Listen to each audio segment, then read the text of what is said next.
മോളെ, അവനെ കൊണ്ട് ഇതൊന്നും പറ്റില്ല. കൊച്ചു പയ്യന്മാരാരെങ്കിലും വന്നെങ്കിലേ ഈ ടാസ്ക് പൂർത്തിയാക്കാൻ പറ്റൂ എന്നാണ് അമ്മയും അമ്മായിയമ്മയും ഒക്കെ പറഞ്ഞത്. എന്തായാലും നമുക്ക് ആ കഥയിലേക്കൊന്ന് കിടക്കാം. മാഡം, എൻ്റെ പേര് അനൂജ. യഥാർത്ഥ പേരല്ല. എനിക്കിപ്പോൾ 29 വയസ്സുണ്ട്. വിവാഹം കഴിഞ്ഞിട്ട് ഏതാനും വർഷങ്ങളായി. എൻ്റെ ഹസ്ബൻഡ് ഒരു ഹോസ്പിറ്റലിലെ ഫാർമസിസ്റ്റാണ്. ചിലപ്പോൾ രാവിലെയാകും ഡ്യൂട്ടി, ചിലപ്പോൾ രാത്രിയാകും ഡ്യൂട്ടി. എൻ്റെ വീട്ടിൽ എൻ്റെ അമ്മ മാത്രമേ ഉള്ളൂ. അച്ഛൻ മരിച്ചു പോയിട്ട് കുറേ വർഷങ്ങളായി. ഭർത്താവിൻ്റെ വീട്ടിൽ അമ്മാച്ചനും അമ്മായിമ്മയും ഒക്കെയുണ്ട്. ഭർത്താവിന് വേറെ സഹോദരന്മാരൊക്കെ ഉണ്ട്. അവർ സെറ്റിലുമാണ്. ആ വീട്ടിൽ ഞങ്ങൾ 4 പേര് മാത്രമേ ഉള്ളൂ. പ്രത്യേകിച്ച് ബാധ്യതകളൊന്നുമില്ലാതെ നന്നായി പോകുന്ന കുടുംബം. അമ്മായിമ്മയും അമ്മായിപ്പനും തമ്മിൽ നല്ല സ്നേഹത്തിലാണ്. എന്നോടും വളരെ അടുപ്പമാണ്. ഒരു പ്രശ്നവുമില്ലാതെ പോവുകയായിരുന്നു. ഒരു ദിവസം ഡ്യൂട്ടി കഴിഞ്ഞിട്ട് ഫ്രണ്ട്സിൻ്റെ കൂടെയൊക്കെ കറങ്ങാൻ പോയിട്ട് ഹസ്ബൻഡ് രാത്രി 8:30 ആയപ്പോഴാണ് വന്നത്. വന്നപ്പോഴേ പുള്ളിക്ക് വിശക്കുന്നെന്ന് പറഞ്ഞു. അപ്പോൾ അമ്മ ചോദിച്ചു, എടാ നീ ആരുടെ കൂടെ കറങ്ങാൻ പോയെന്ന് പറഞ്ഞല്ലേ, പിന്നെ നിനക്കെന്താ ഇപ്പോൾ വിശപ്പെന്ന്? ഞാൻ ഒന്നും കഴിച്ചില്ല, അവരുടെ കൂടെ കറങ്ങാൻ പോയതേ ഉള്ളൂ. നിങ്ങൾ ഉള്ളത് വിളമ്പി വെക്കാൻ പറഞ്ഞു. അമ്മയാണ് മിക്കവാറും മകന് വിളമ്പി കൊടുക്കുന്നത്. ഞാൻ ആ ഭാഗത്തേക്ക് പോയില്ല. ആ സമയത്ത് ഞാൻ സീരിയൽ കണ്ടുകൊണ്ടിരിക്കുകയായിരുന്നു. ഞാനും വിചാരിച്ചു ഹസ്ബൻഡ് കഴിച്ചിട്ടാ വന്നതെന്നും. എന്നോടിട്ട് പറഞ്ഞതുമില്ല. പക്ഷേ അമ്മ ചപ്പാത്തിയും കറിയും കൊണ്ട് കൊടുത്തു കഴിഞ്ഞപ്പോഴേക്കും ഹസ്ബൻഡിന് ഇഷ്ടപ്പെട്ടില്ല, കുറ്റം പറഞ്ഞു. അത് കേട്ട അമ്മായിമ്മയ്ക്ക് വലിയ പ്രശ്നമായി. അവർ ഒച്ചയോർത്ത് സംസാരിക്കാൻ തുടങ്ങി. ഞാൻ TV-യുടെ വോളിയം കുറച്ച് വെച്ചിട്ട് അങ്ങോട്ടേക്ക് ചെന്നു. അമ്മായിപ്പനും വന്നു. എന്താ അമ്മേ എന്ന് ചോദിച്ചപ്പോഴേക്കും ഞാൻ കറിയും ചപ്പാത്തിയും കൊടുത്തു കഴിഞ്ഞപ്പോഴേക്കും ഇവനില്ലേ ഭയങ്കര പ്രശ്നം, അത് കൊള്ളില്ല, രണ്ടിനും രുചിയില്ലെന്ന്. മൊബൈലിൽ കുറേ പെണ്ണുങ്ങളുടെ ഫോട്ടോയൊക്കെ നോക്കിയിരുന്ന് ഹോസ്പിറ്റലിലുള്ള കുറേ പെണ്ണുങ്ങളെ ചാറ്റ് ചെയ്തുകൊണ്ട് അവൻ കഴിക്കുക. വായിലേക്കാണ് പോകുന്നത്, അത് വേറെ അങ്ങോട്ടാണ് പോകുന്നതെന്ന് അവന് തന്നെ അറിയില്ല. മൊബൈലാണ് കണ്ണ് എന്നൊക്കെ പറഞ്ഞു അമ്മ എന്തൊക്കെയോ പറഞ്ഞു. ഇവനോട് പണ്ടേ പറഞ്ഞിട്ടുണ്ട് ആവശ്യമില്ലാതെ ഇങ്ങനെ കുറേ പെണ്ണുങ്ങളെ വിളിച്ച് ചാറ്റ് ചെയ്യരുതെന്ന്. കല്യാണത്തിന് മുമ്പ് ഇങ്ങനെ തന്നെയായിരുന്നു. കല്യാണം കഴിഞ്ഞപ്പോൾ നല്ലൊരു പെണ്ണെ കിട്ടിക്കഴിഞ്ഞപ്പോൾ അത് നിർത്തുമെന്ന് ഞാൻ വിചാരിച്ചു. പക്ഷേ എങ്ങനെയാ, കുറുക്കൻ്റെ കണ്ണ് കോഴിക്കുട്ടി തന്നെയല്ലേ എന്ന് പറഞ്ഞ് അമ്മ മകനെ ഓരോന്നൊക്കെ പറഞ്ഞു. ഞാൻ ചെന്ന് നിൽക്കുന്നത് അമ്മ ശ്രദ്ധിച്ചത് പോലുമില്ല. ഭർത്താവാണെങ്കിൽ ഇരുന്ന് ഉരുകുകയാണ്. ഇങ്ങേര് ശരിയല്ല, ഇങ്ങേർക്ക് ഒത്തിരി ചാറ്റുകളും മറ്റു കാര്യങ്ങളും ഉണ്ടെന്ന് എനിക്കപ്പോൾ മനസ്സിലായി. സ്വന്തം അമ്മ തന്നെയല്ലേ പറയുന്നത്. എന്നോടാണെങ്കിൽ പുള്ളി വളരെ പാവമായിട്ട് അവരുടെ നമ്പർ എൻ്റെ ഫോണിൽ ഉണ്ടെന്നേ ഉള്ളൂ, നീ എൻ്റെ ഫോൺ നോക്കൂ എന്നൊക്കെ പറഞ്ഞ് ഇടയ്ക്ക് എനിക്ക് തരും. അതായത് അയ്യടാ എന്ത് മാന്യനായൊരു ഭർത്താവ് എന്ന് ഞാൻ മനസ്സിൽ വിചാരിച്ചു. എന്നിട്ട് പുള്ളിയെ ഭയങ്കരമായി സ്നേഹിക്കുകയും ചെയ്തു. ഇപ്പോഴാണ് അമ്മയുടെ വായിൽ നിന്ന് യഥാർത്ഥ കാര്യങ്ങളൊക്കെ പുറത്തു വന്നത്. എനിക്കാണെങ്കിൽ നല്ല ദേഷ്യം വന്നു. വരട്ടെ, ഇത്തിലൂടെ കഴിയുമ്പോൾ ഇങ്ങോട്ട് ചോദിക്കാം, എൻ്റെ അടുത്ത് വരുമല്ലോ, രാത്രിയല്ലേ എന്ന് വിചാരിച്ചു. പിന്നെ ഞാൻ ഓർത്തു, അല്ല എന്തിനാണ് ചോദിക്കുന്നത്, ഇങ്ങേർക്ക് പ്രത്യേകിച്ച് എന്തെങ്കിലും ഗുണമുണ്ടെന്ന് എനിക്ക് ഇന്ന് വരെ തോന്നിയിട്ടില്ല. വിവാഹത്തിന് മുമ്പ് നീ സുന്ദരിയാണ്, നിന്നെ കണ്ട് എനിക്ക് ഒത്തിരി ഇഷ്ടപ്പെട്ടു എന്നൊക്കെ പറഞ്ഞ് തേനും പാലും ഒലിപ്പിച്ചതാണ്. പക്ഷേ വിവാഹം കഴിഞ്ഞ അന്ന് മുതൽ എനിക്ക് പ്രത്യേകിച്ച് ഒന്നും തോന്നിയിട്ടില്ല. ഒരു തരത്തിലുമുള്ള ഒരു ഫീച്ചറും എനിക്കൊട്ട് കണ്ടെത്താൻ കഴിഞ്ഞിട്ടുമില്ല. സൗന്ദര്യം മുഖത്തുണ്ട് എന്നുള്ളതല്ലാതെ വേറെന്തെങ്കിലും സൗന്ദര്യം ഉണ്ടെന്ന് വെച്ച് കഴിഞ്ഞാൽ 0 എന്ന് ഞാൻ പറയും. എൻ്റെ ജീവിതം ശരിക്കും പറഞ്ഞാൽ അത്രയും നാളത്തെ അനുഭവം വെച്ചിട്ട് വലിയ ഗുണമുള്ളതൊന്നുമല്ല. പിന്നെ ഏത് പെണ്ണാണ് ഇങ്ങനെ നോക്കി ചിരിക്കുന്നത്, എന്തിന് കൊഞ്ചിക്കൊഴകയാണ്? ചിലപ്പോൾ മുഖമൊക്കെ കണ്ടിട്ട് വരുന്ന പെൺകുട്ടികളാകാം. പക്ഷേ അവസാനം അവർ കാര്യമായ കാര്യങ്ങളിലേക്ക് വരുമ്പോഴേക്കും ഊതി വെറുപ്പിച്ച ബലൂണ് കാറ്റ് പോയ പോലെയാകും. അത് അവളുമാർക്ക് അറിയില്ലല്ലോ. അതുകൊണ്ട് ഇങ്ങനെ രക്ഷപ്പെടുന്നു. വലിയ എന്തോ റോമിയാണെന്നുള്ള രീതിയിൽ പെണ്ണുങ്ങളോട് ചാറ്റ് ചെയ്യുകയാണ്. യഥാർത്ഥത്തിൽ ഇത്രയ്ക്കിത്രയല്ലേ ഉള്ളൂ എന്ന് ഞാൻ മനസ്സിൽ വിചാരിച്ചു. പിന്നൊരു സംശയം എനിക്ക് തോന്നി. അല്ല, ഇനി എൻ്റെ അടുത്ത് മാത്രമാകുമോ ഇങ്ങേരുടെ കുഴപ്പങ്ങൾ? സുന്ദരിയായ എന്നേക്കാൾ നല്ല സ്മാർട്ടായ ഒരു പെൺകുട്ടിയുടെ അടുത്ത് ഇങ്ങേരുടെ സ്വഭാവം വേറെ വല്ല രീതിയിലുമായിരിക്കുമോ?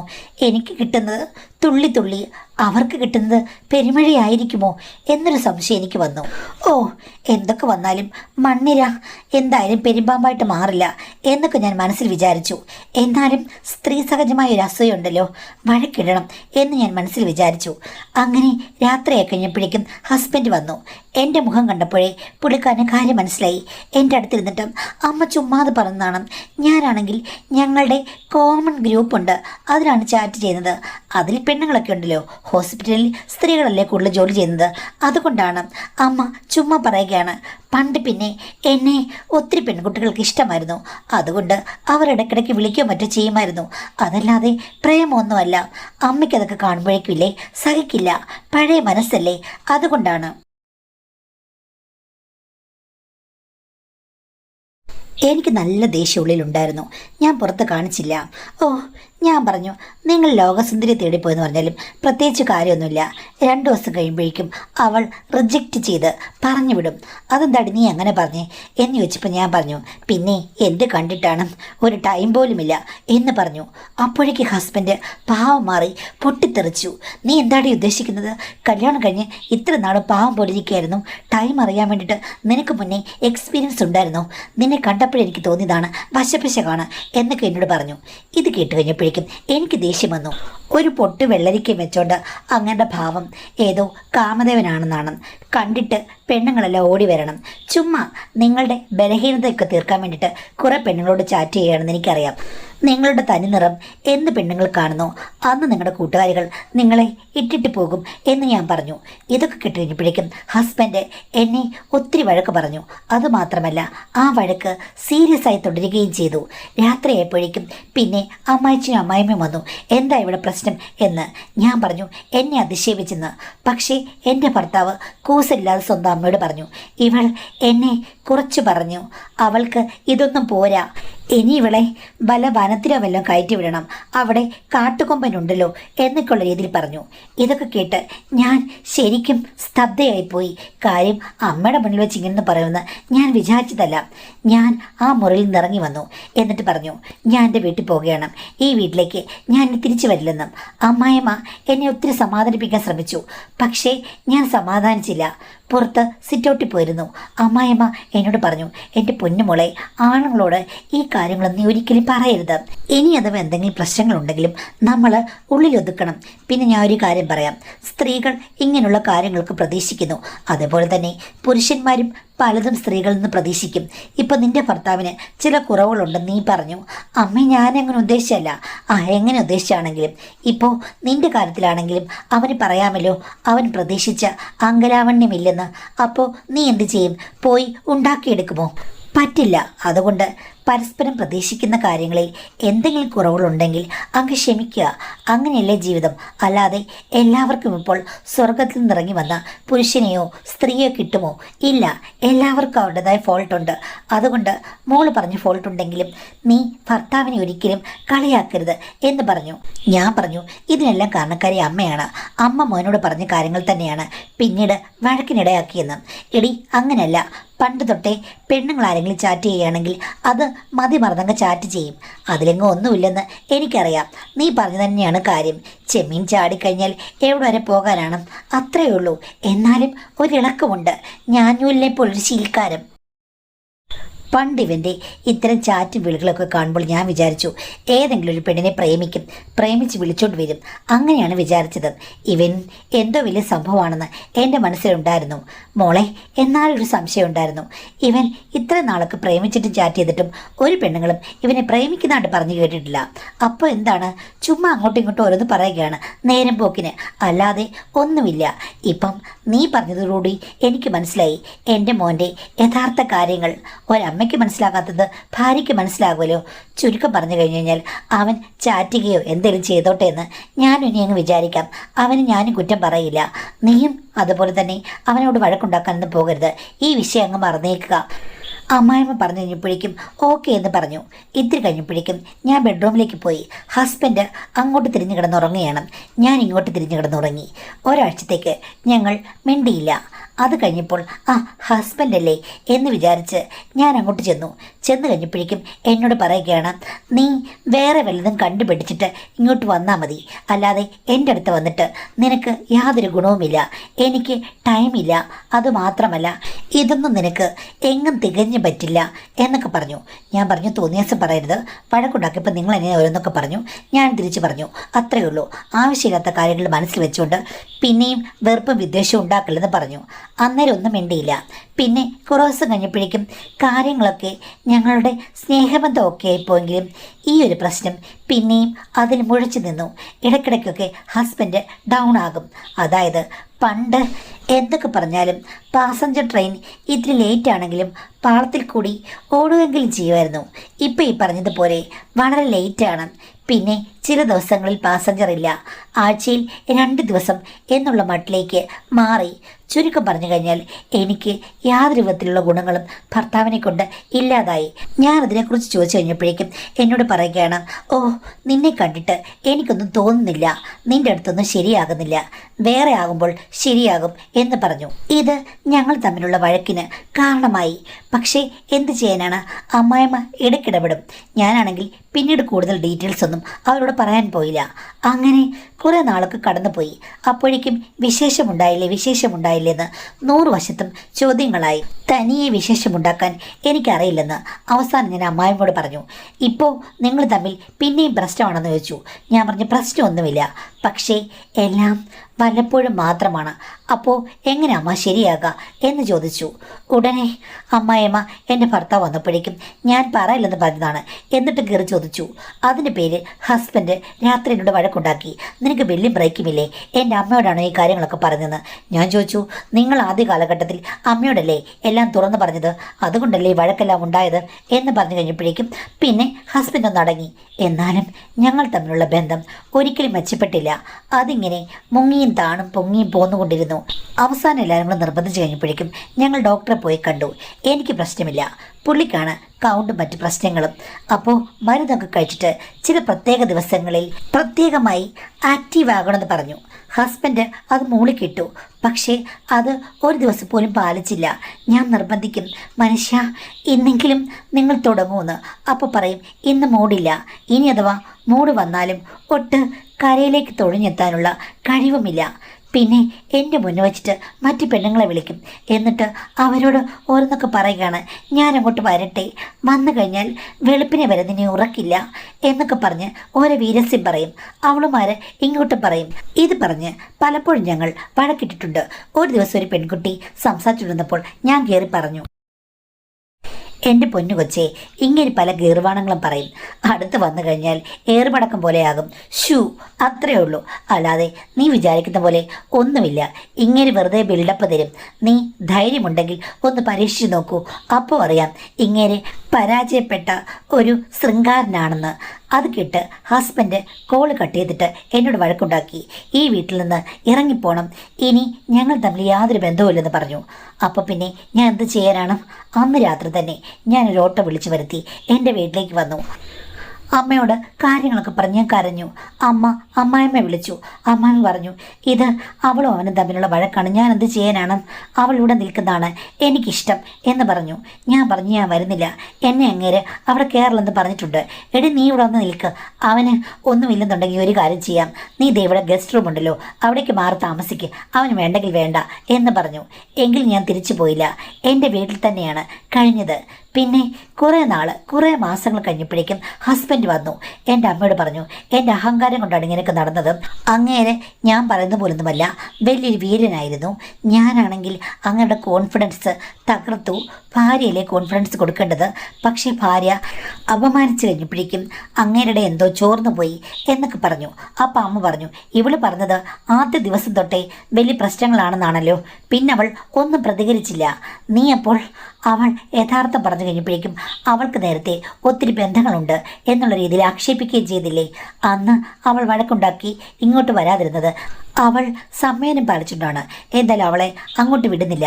നിനക്ക് ഇഷ്ടമാണെങ്കിൽ പറ്റുവാണെങ്കിൽ നീ ഇടയ്ക്ക് ഇവളെ ഇവിടെ വന്ന് കാണൂ. എന്നിട്ട് നിങ്ങൾ തമ്മിൽ നല്ല സ്നേഹബന്ധം ഉണ്ടായെന്ന് അറിയുകയാണെങ്കിൽ മാത്രം തിരിച്ചു പോയാൽ മതി എന്ന് പറഞ്ഞു. അങ്ങനെ തീരുമാനിച്ച് അമ്മായിമ്മയോട് പറഞ്ഞു. അമ്മായിമ്മ എന്നോട് അവിടെ ചെല്ലാൻ പറഞ്ഞെങ്കിലും പിന്നീട് ഇത് അംഗീകരിച്ചു. ഇടയ്ക്കിടയ്ക്ക് അമ്മായിമ്മ ഇവിടെ വരും. 2 അമ്മായിമ്മമാരും കൂടെ അവിടെ ഇരുന്ന് സംസാരിക്കും. ഞാൻ ഇപ്പുറത്തും കാണും. ഹസ്ബൻഡും ആഴ്ചയിലൊരിക്കൽ വരാൻ തുടങ്ങി. വന്നു കഴിഞ്ഞപ്പോൾ മെച്ചമൊന്നുമില്ല, എന്നാൽ സ്നേഹമായിട്ടൊക്കെ പെരുമാറും. അതുകൊണ്ട് ഞാനും ഓർത്തു, ആരെങ്കിലും കുളം ഒന്ന് കലക്കണ്ടേ. ചുമ്മാതിരുന്ന് കഴിഞ്ഞാൽ കുളത്തിനെന്ത് വില? കുളിക്കാനും അലക്കാനും നനയ്ക്കാനും ഒക്കെയാണല്ലോ കുളമുള്ളത്. ആ, എങ്ങനെയെങ്കിലും ആയിക്കോട്ടെ എന്ന് വിചാരിച്ചു. പക്ഷെ പിന്നീട് ഞാനൊന്നും തർക്കിച്ചില്ല. അങ്ങേരുവനോട് ഒന്നും പറഞ്ഞില്ല. എല്ലാം യാന്ത്രികമായിരുന്നു. ഒരു കുട്ടി ഉണ്ടായിക്കഴിഞ്ഞാൽ ഞങ്ങൾ തമ്മിലുള്ള എല്ലാ പ്രശ്നങ്ങളും തീരുമെന്ന് 2 അമ്മമാരും വിചാരിച്ചു. പക്ഷേ എവിടെ? കുറേ നാളങ്ങോട്ട് പോയെന്നല്ലാതെ പ്രത്യേകിച്ച് ഒരു ഗുണവും ഉണ്ടായില്ല. 2 അമ്മമാരും അങ്ങോട്ടും ഇങ്ങോട്ടും നോക്കി. എന്നിട്ട് അവസാനം എന്നോട് പറഞ്ഞു, അമ്മായിമ്മയാണ് എന്നോട് പറഞ്ഞത്, മോളെ എന്തായാലും ഈ വിവാഹബന്ധം ഉപേക്ഷിച്ചു കഴിഞ്ഞാൽ പ്രത്യേകിച്ച് ഗുണമൊന്നും നിനക്കും അവനും ഉണ്ടാകാൻ പോകുന്ന എനിക്ക് തോന്നുന്നില്ല. ഇനിയിപ്പം അവൻ വേറൊരു പെണ്ണിനെ കെട്ടെന്ന് പറഞ്ഞാലും സ്വാഹ. ഈ ചാറ്റും മറ്റ് നിലവിളികളുമൊക്കെ ചുമ്മാതാണ്. അവൻ്റെ ഒരു ഗിമിക്ക് മാത്രം. അല്ലാതെ അവന് മറ്റൊരു പെണ്ണിനെ പോറ്റാനുള്ള കഴിവുണ്ടെന്ന് തോന്നുന്നില്ല. പിന്നെ ഈ വിശേഷമൊന്നും ഇനി ശരിക്കും അവനെ കൊണ്ട് നടക്കുമെന്ന് എനിക്ക് തോന്നുന്നില്ല. അതുകൊണ്ട് മറ്റു വഴികൾ എന്തെങ്കിലും കണ്ടുപിടിക്കേണ്ടിയിരിക്കുന്നു. ഞാൻ ചോദിച്ചു, എന്താ ഉദ്ദേശിക്കുന്നത്? എന്ത് വഴികളാ? വല്ല ഡോക്ടർമാരെയും കണ്ടിട്ട് വേറെ എന്തെങ്കിലും ചെയ്യുന്ന കാര്യങ്ങളാണോ എന്ന് ചോദിച്ചു കഴിഞ്ഞപ്പോഴേക്കും അമ്മായിമ്മയും എൻ്റെ അമ്മയും പൊട്ടിച്ചിരിച്ചു. ആ, ഡോക്ടർമാരെ കണ്ടിട്ട് ബാക്കി കാര്യങ്ങളൊക്കെ ചെയ്യുന്ന പല കാര്യങ്ങളുമുണ്ട്. അതിനൊക്കെ ലക്ഷങ്ങളാകും. എന്തിനാ മോളെ ഇവൻ്റെ അടുത്ത് ലക്ഷങ്ങൾ ചിലവാക്കാൻ പോകുന്നത്? നമുക്ക് വേറെ എന്തെങ്കിലും സെറ്റപ്പ് നോക്കുന്നതായിരിക്കും ഏറ്റവും നല്ലത് എന്ന് പറഞ്ഞു. എന്താ അമ്മയത് എന്ന് പറഞ്ഞു കഴിഞ്ഞപ്പോഴേക്കും എൻ്റെ അമ്മ പറഞ്ഞു, എടി ഇതിനൊക്കെ നല്ല ചെറുപ്പക്കാരുണ്ടല്ലോ, അവരെ പറ്റുകയുള്ളൂ. അല്ലാതെ ഇനിയൊരു കാര്യമില്ല. അതിന് ചേട്ടൻ ചെറുപ്പമല്ലേ? ആ, അവന് ചെറുപ്പമൊക്കെ ഓക്കെ, കാണാനേ കൊള്ളുള്ളൂ, ബാക്കി ഒന്നിനും കൊള്ളില്ലെന്ന് മനസ്സിലായല്ലോ. ഇതിനിപ്പം പുറത്തുനിന്നുള്ള സഹായം നമ്മളങ്ങ് ആശ്രയിക്കുന്നു, അത്രയേ ഉള്ളൂ. എത്ര ഈസി ആയിട്ടാ നിങ്ങൾ 2 പേരും അങ്ങനെ പറഞ്ഞത്. നിങ്ങൾ 2 പേരും അമ്മമാരാണോ എന്നെ വഴിതെറ്റിക്കാൻ വേണ്ടിയിട്ട്? അപ്പോൾ എൻ്റെ അമ്മ പറഞ്ഞു, എടി നീ ഭയങ്കര ഡ്രാമ കളിക്കരുത്. നീയും ഒരു കള്ളിയാണ്. സ്വന്തം ഭർത്താവിനെ കുറിച്ച് നീ ഓപ്പണപ്പായിട്ട് അവൻ്റെ മുഖത്ത് നോക്കി എല്ലാം പറഞ്ഞതാണ്. അത് പുരുഷന്മാരെ ഒത്തിരി നെഗറ്റീവായിട്ട് ബാധിക്കും. അതാണ് എൻ്റെ കുഞ്ഞിന് പറ്റിയെന്ന് എന്ന് പറഞ്ഞ് എൻ്റെ അമ്മ എൻ്റെ ഭർത്താവിനെ സപ്പോർട്ട് ചെയ്തു. അപ്പോഴേക്കും അമ്മായിമ്മ പറഞ്ഞു, പോട്ടെ ഇനി പറഞ്ഞിട്ട് കാര്യമില്ലല്ലോ. എന്തായാലും ഞങ്ങൾക്ക് നല്ല ആൾക്കാരെ അറിയാം. അതുകൊണ്ട് നീ വിഷമിക്കേണ്ട കാര്യമില്ല. പുറത്തു പോയി നീ തരേണ്ട കാര്യമില്ല. സേഫായുള്ള ആൾക്കാരെ എനിക്കറിയാം. അമ്മയ്ക്ക് എവിടെ നിന്നറിയാം എന്ന് ഞാൻ അമ്മായിമ്മയോട് ചോദിച്ചു. എടി എൻ്റെ പുറകെ തന്നെ ഇപ്പോൾ നടക്കുന്ന പിള്ളേരെ കണ്ടു കഴിഞ്ഞാൽ നീ ഞെട്ടിപ്പോകും. നീ എന്തിനാടി ഒരുങ്ങിക്കെട്ടി സോഷ്യൽ മീഡിയയിൽ ഫോട്ടോ ഇട്ടിരിക്കുന്നത്? നിനക്ക് എന്തെങ്കിലും ഗുണമുണ്ടോ? ഒന്നുമില്ല. പക്ഷേ എനിക്കങ്ങനല്ല. ഞാൻ ഒരു ഫോട്ടോ ഇട്ട് കഴിഞ്ഞാൽ ഉടനെ ആൻറ്റി എന്തുണ്ട് വിശേഷം എന്ന് പറഞ്ഞ് എൻ്റെ പ്രൊഫൈലിൽ എത്ര പിള്ളേരെ കിടന്ന് നുളയ്ക്കുന്നത്. അവരിൽ നിന്ന് നമുക്ക് തിരഞ്ഞെടുക്കാൻ എന്തെല്ലാമുണ്ട്. എടി അതൊക്കെ ഞാൻ സെറ്റാക്കി തരാം. അതൊരിക്കലും ഒരു പ്രശ്നമല്ല. എല്ലാം ഞാൻ ഏറ്റു. നമുക്ക് റിസൾട്ടാണ് കാര്യം. അപ്പോൾ അമ്മയെ കാണാൻ വേണ്ടി ഇങ്ങനെയൊക്കെയുള്ള ആളുകൾ വരാറുണ്ടോ? ഉണ്ടെന്നോ ഇല്ലെന്നോ ഞാൻ പറയില്ല. കാര്യം ഇങ്ങനെ ഞാൻ ഉണ്ടെന്ന് പറഞ്ഞു കഴിഞ്ഞാൽ നീ ഉടനെ പറയും ഞാൻ ശരിയില്ലെന്നും എൻ്റെ ഭർത്താവിനെ ഞാൻ വഞ്ചിക്കുകയാണെന്നും. എന്തായാലും അതൊന്നും പറയേണ്ട കാര്യമില്ല. നമുക്ക് ഡോക്ടർ പറഞ്ഞ സമയത്ത് ആരെങ്കിലുമൊക്കെ വേണം. അതും നിൻ്റെ ഭർത്താവിനേക്കാൾ എൻ്റെ മോനേക്കാൾ നല്ല സൗന്ദര്യമുള്ള ആളായിരിക്കണം. കാര്യം നമുക്ക് കിട്ടുന്ന വിശേഷം അവനേക്കാൾ ബെറ്റർ ആയിരിക്കണം. അതിനു വേണ്ടിയിട്ടാണ്. അമ്മേ, അപ്പോൾ എൻ്റെ അമ്മ പറഞ്ഞു, അമ്മയെ നന്ദി വിളിച്ച് വെറുതെ അഭിനയിക്കണ്ട. നിനക്ക് നല്ല താല്പര്യമുണ്ടെന്ന് കണ്ടാലറിയാം. ഭർത്താവിൻ്റെ മുഖത്ത് നോക്കി നീ അങ്ങനെ പറഞ്ഞവളല്ലേ? അമ്മ ഞാനങ്ങനെ പറഞ്ഞെന്ന് വെച്ച് എടി കൂടുതൽ വിസ്തരിക്കണ്ട. എല്ലാ അവളുമാരെയും കണക്കാം. ഞങ്ങൾ പറഞ്ഞ ഐഡിയ ആണെങ്കിൽ അംഗവും കാണാം, താളിയൊടിക്കാം. ഇല്ലെങ്കിൽ നീ വെറുതെ നിൻ്റെ ഭർത്താവോട്ട് വഴക്കുണ്ടാക്കി മുന്നോട്ട് പോകും, അത്രയേ ഉള്ളൂ. എന്നാലും ചേട്ടൻ അറിഞ്ഞാൽ പിന്നെ ചേട്ടനോട് പറഞ്ഞ് വിളംബരം ചെയ്തിട്ടാണല്ലോ ഇവിടെ മണിയടിക്കുന്നത്. ഒന്ന് പോടി എന്ന് പറഞ്ഞ് 2 പേരെ എന്നെ കളിയാക്കി. 2 അമ്മമാരും കട്ടയ്ക്ക് നിന്ന് കഴിഞ്ഞപ്പോഴേക്കും പിന്നെ പ്ലാനിങ് ആയി. അമ്മായിമ്മ പറഞ്ഞു, ഇങ്ങോട്ടേക്ക് വരുത്താം, അതായിരിക്കും സേഫ്. അവിടെ എന്തായാലും ഇവിടെ ഭർത്താവും പിന്നെ എൻ്റെ ഭർത്താവും ഒക്കെയുണ്ട്. ഇവിടെ ആകുമ്പോൾ ഒരു കുഴപ്പമില്ല. നമുക്ക് ഒരു 3 പേര്, വിശ്വസ്തരായ 3 പിള്ളേരെ ഞാൻ തിരഞ്ഞെടുക്കും. അവന്മാർ വരട്ടെ, ഡേറ്റ് അനുസരിച്ചേ ഉള്ളൂ. അല്ലാത്ത ദിവസങ്ങളിൽ നീ ഏതെങ്കിലും രീതിയിൽ കുൽസിതം ആലോചിക്കേ വേണ്ട. കാര്യം ഞങ്ങൾ ഫിൽട്ടർ ചെയ്ത് നമ്മുടെ ആവശ്യങ്ങൾക്ക് വേണ്ടിയിട്ടാണ് നിൻ്റെ അടുത്ത് വരുന്നത്. ഇതിൽ 3 വീരന്മാർ വരും. ഏതെങ്കിലും ഒന്ന് ഒത്താൽ നമ്മൾ വിശേഷം എപ്പോൾ ഉണ്ടാകുന്നു അന്ന് ഇത് നിർത്തും എന്ന് പറഞ്ഞു. അമ്മ ഇതെന്താ കാൽക്കുലേറ്റർ പോലെ കണക്ക് കൂട്ടിയാണ്? എടീ, അതൊക്കെ ചിലപ്പോൾ അങ്ങനെ ആയിരിക്കും, ഞങ്ങളുടെ ബുദ്ധിയല്ലേ, അതുകൊണ്ട് നീ കൂടെ നിന്നാൽ മതി എന്ന് പറഞ്ഞു. എന്തായാലും അത് എനിക്ക് ഒരു കുളിരും തന്നു. അതും നടക്കും ഇതും നടക്കും, നോക്കട്ടെ എന്ന് ഞാൻ വിചാരിച്ചു. പുതിയ അവസരങ്ങൾ അമ്മമാരുടെ അനുഗ്രഹത്തോടുകൂടി വരിക എന്ന് പറഞ്ഞു കഴിഞ്ഞാൽ ഏത് പെണ്ണിൻ്റെ ജീവിതത്തിൽ അത് നടക്കും. എനിക്ക് നടന്നു, നല്ല അമ്മമാർ എന്ന് ഞാൻ മനസ്സിൽ വിചാരിച്ചു. അങ്ങനെയാണ് എൻ്റെ അമ്മായിമ്മ തന്നെ സെലക്ട് ചെയ്ത ആളുകളെ ഞാൻ കാണാൻ തുടങ്ങിയത്. സൂപ്പർ, ഒന്നിനൊന്ന് മെച്ചം. അമ്മായിമ്മ അടിത്തട്ടിൽ നല്ല ഇളക്കിളക്കുന്നുണ്ടെന്ന് എനിക്ക് മനസ്സിലായി. അമ്മായിമ്മയുടെ കൈകളിൽ കൂടി ട്രെയിനിങ്ങിൽ കൂടി കടന്നു വന്ന ആളുകളായതുകൊണ്ടായിരിക്കാം പ്രത്യേകിച്ച് ചോദ്യം പറച്ചിലും ഒന്നും ഉണ്ടായില്ല. അതുമാത്രമല്ല, എല്ലാം വളരെ ഈസി ആയിരുന്നു, നയന മനോഹരമായിരുന്നു. പിന്നെ ഞാൻ പ്രതീക്ഷിച്ചതിനേക്കാൾ ഒത്തിരി നല്ല അനുഭവങ്ങളിൽ കൂടി എനിക്ക് കടന്നു പോകാൻ പറ്റി. 3 പേരെന്ന് പറയുമ്പോൾ 3 വ്യത്യസ്ത തരം, പിന്നെ 3 സൗന്ദര്യം, 3 എനിക്ക് ബാക്കി പറയാൻ പറ്റുന്നില്ല. അങ്ങനെ ശരിക്കും ഞാൻ ഉത്സവ ലഹരിയിലായിരുന്നു. 3 പേരുണ്ട്, ഡേറ്റ് നോക്കിയാണ്. അതുകൊണ്ട് ഈ കാര്യങ്ങൾ പെട്ടെന്ന് ആകുമെന്ന് അവർ വിചാരിച്ചു. പക്ഷേ അങ്ങനെ പെട്ടെന്ന് ആയില്ല. ഉടൻ 2 പേരും കൂടെ എന്നെ കുറ്റം പറയാൻ തുടങ്ങി. നിനക്കെന്തോ കുഴപ്പമുണ്ടെന്ന്. ഞാൻ ഒന്നും മിണ്ടിയില്ല. കുഴപ്പമുണ്ടെന്നോ കുഴപ്പമില്ലെന്നോ ഒന്നും പറയാൻ പറ്റില്ല. വിശേഷമൊക്കെ പിന്നെ മതി, തൽക്കാലം ഈ വണ്ടി മുന്നോട്ട് പോട്ടെ എന്നായിരുന്നു എൻ്റെ മനസ്സിൽ. പക്ഷേ എന്തായാലും ദീർഘകാലമുള്ള ഏത് പ്രവൃത്തിക്കും ഏത് പ്രയത്നത്തിനും ഫലമുണ്ടാകുമല്ലോ. അങ്ങനെ ഒരു സുപ്രഭാതത്തിൽ അത് സംഭവിച്ചു. ഞാൻ സന്തോഷിച്ചു. ഹസ്ബൻഡും ഇടയ്ക്ക് എൻ്റെ അടുത്ത് വന്നിട്ട് പോകുമായിരുന്നല്ലോ. പുള്ളിക്കും സംശയമൊന്നുമില്ല, മിഷൻ സക്സസ് എന്നുള്ള രീതിയിലായിരുന്നു. 2 അമ്മമാർ എന്നോട് പറഞ്ഞു, ഇനി ആറ്റിറ്റ്യൂഡൊക്കെ മാറ്റി നല്ല കുട്ടിയായി ജീവിക്കണം എന്ന് പറഞ്ഞു. എനിക്കാണെങ്കിൽ മറ്റു പല പ്രശ്നങ്ങളും ഛർദ്ദികളും ഒക്കെ തുടങ്ങി. ഞാൻ റെസ്റ്റിലായി. ഭർത്താവ് സ്ഥിരം എൻ്റെ വീട്ടിലേക്ക് വരാൻ തുടങ്ങി.